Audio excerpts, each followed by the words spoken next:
vamos analisar dois importantes eventos ao nível do nosso sistema financeiro e eventos protagonizados pelo Banco de Moçambique, nomeadamente a publicação do segundo relatório de estabilidade do sistema financeiro e também o mais recente comunicado do Comitê de Política Monetária para comentar sobre o conteúdo e o alcance destes dois movimentos do Banco de Moçambique. Está conosco o economista Yashir Ibrahim. Yashir, boa noite e um bom 2021 para ti. Indo à questão que vamos analisar, olhando na transversal, que principais ilações poderemos tirar deste mais recente Boletim de Estabilidade Financeira do Banco de Moçambique? Boa noite, muito obrigado pelo convite. Bom ano a todos.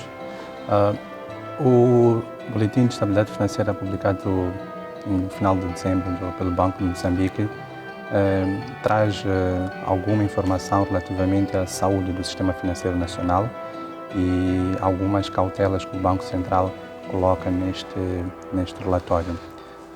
Um ponto importante que o Banco Central ressalta neste relatório é a saúde do sistema financeiro. O Banco Central passa uma mensagem ao sistema financeiro de que o nosso sistema financeiro nacional ainda é estável, é seguro, apesar de existirem alguns efeitos que podem afetar esse sistema financeiro, como é o caso da qualidade da carteira de crédito, que tende a deteriorar muito como consequência do conflito militar na zona centro-norte do país e também a questão da Covid, que afeta aquilo que é a atividade econômica e afeta o volume de receitas que as empresas podem realizar, e isto afeta consequentemente a capacidade das empresas e das famílias de honrar com aquilo que é o seu compromisso com a banca comercial e também, de uma forma direta,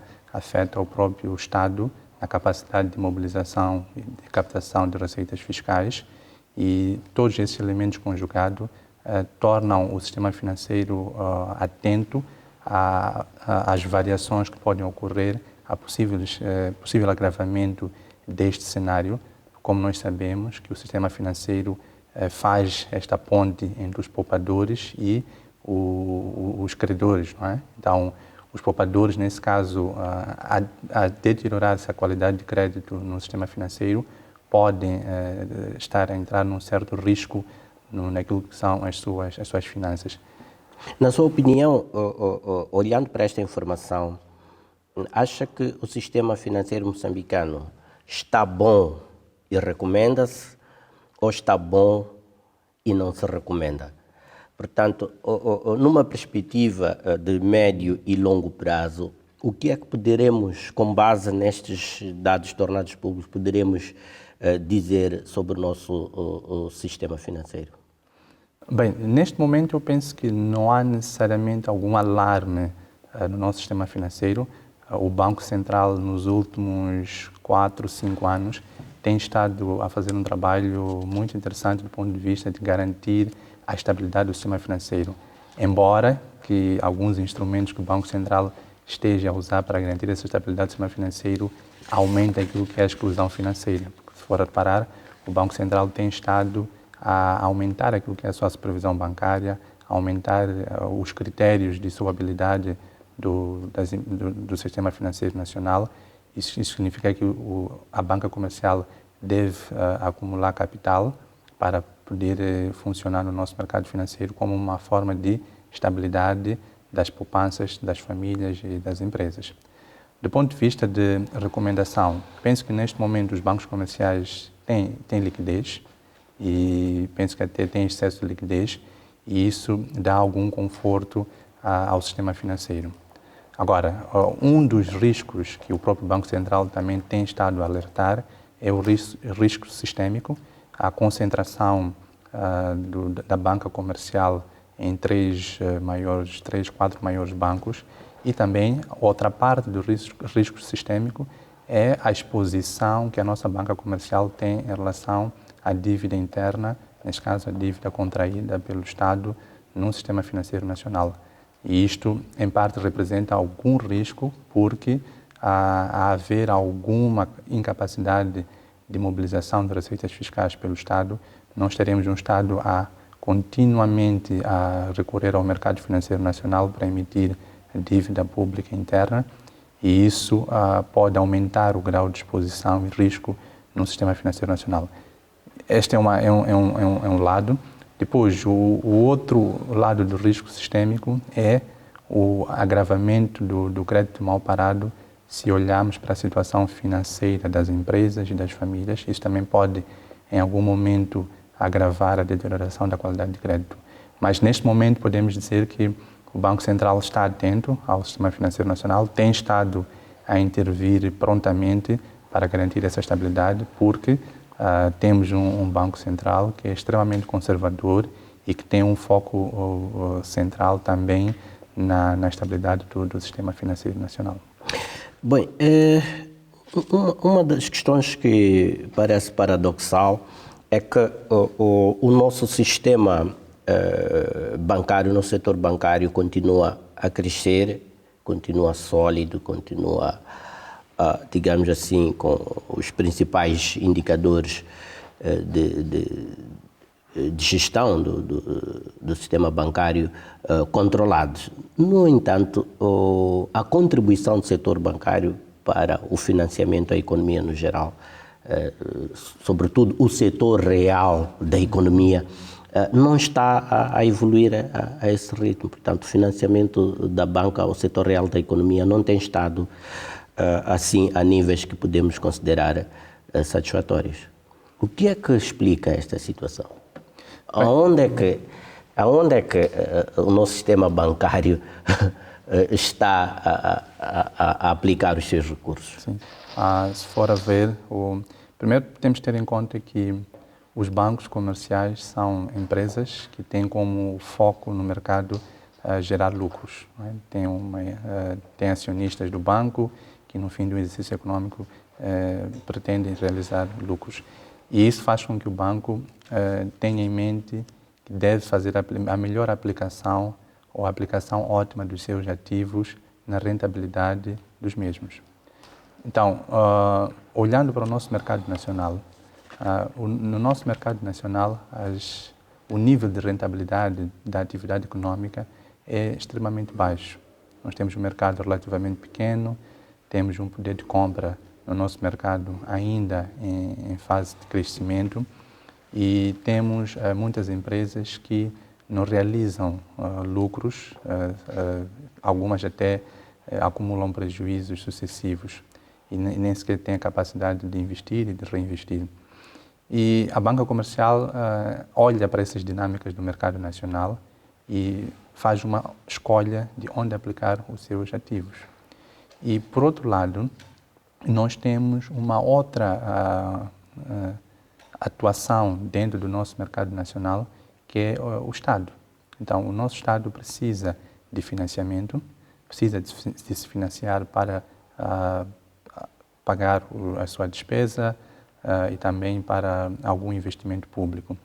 E nós temos um Estado que tem mobilizado receitas fiscais, as receitas fiscais têm estado a crescer, mas têm estado a crescer a um ritmo lento, comparando com aquilo que são as necessidades de financiamento do Estado. E fatores externos, como sendo a suspensão do apoio direto ao orçamento do Estado, como sendo o agravamento da dívida pública externa do Estado, tem estado a levar ao agravamento da necessidade de financiamento do Estado dentro do mercado doméstico. Então, isso significa que no nosso mercado financeiro nacional, que já é pequeno, enfrenta uma forte concorrência entre o setor privado, neste caso falo das famílias, das empresas, com o Estado. Então, e os bancos, como têm como elemento de gestão minimizar o risco e tendo em conta que o menor risco está concedendo crédito ao Estado e não às empresas e às famílias, Então, a banca comercial opta por alocar a maior parte do seu portfólio de investimento na compra de títulos de dívida.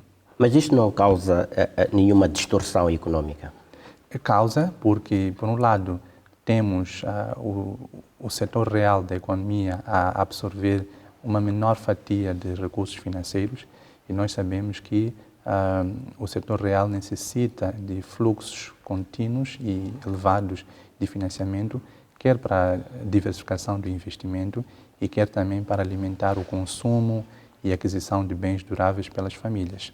Agora, num contexto em que o recurso, que nesse caso que é o capital, é escasso no mercado financeiro, esta concorrência, que já podemos até chamar de uma concorrência desleal, porque o Estado tem garantias que pode emitir e as empresas e as famílias que ainda estão em fase de crescimento não têm estas garantias. Então, consequentemente, nós temos a banca comercial a optar por financiar o Estado em detrimento do financiamento ao setor real. E isto gera um efeito negativo para a nossa economia, que é a fraca capacidade de investimento desses agentes econômicos e, consequentemente, menor capacidade de gerar receitas tanto para as empresas, assim como para o próprio Estado. E isto fica uma bola de neve em que o Estado continuamente deve recorrer ao sistema financeiro nacional. Então, entramos assim num ciclo vicioso em que a banca comercial aloca recursos ao Estado, o Estado absorve-os, as empresas e as famílias ficam com a menor fatia e vamos ficando nesse círculo vicioso com o Estado a fazer aquilo que nós chamamos de rollover da dívida, né? Dívida para pagar dívida, e dificilmente saímos sem mudarmos o modelo de desenvolvimento do Estado. E outra questão ainda referida foi, portanto, esta questão da elevada concentração do nosso sistema financeiro, dominado fundamentalmente por três instituições financeiras de importância sistémica, como refere o próprio Banco de Moçambique.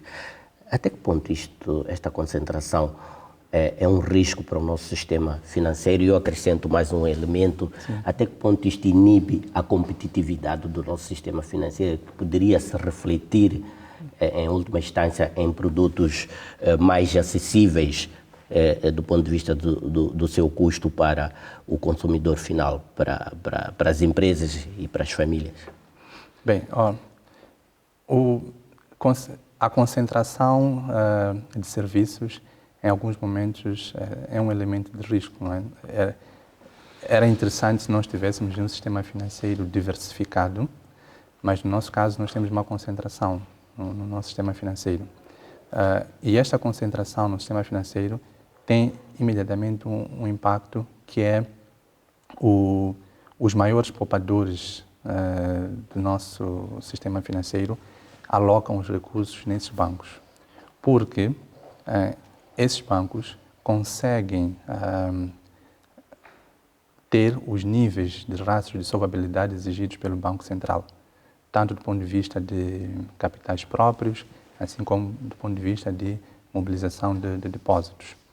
E os agentes econômicos detêm uma maior confiança nesses bancos, porque, por um lado, são bancos de capitais internacionais, maioritariamente, e isso oferece maior segurança aos agentes econômicos de que as suas poupanças estão seguras nesses bancos. Mas, por outro lado, essa exposição, porque à medida que a banca comercial continua a emprestar e a crescer o empréstimo ao setor público, significa que a exposição ao risco aumenta.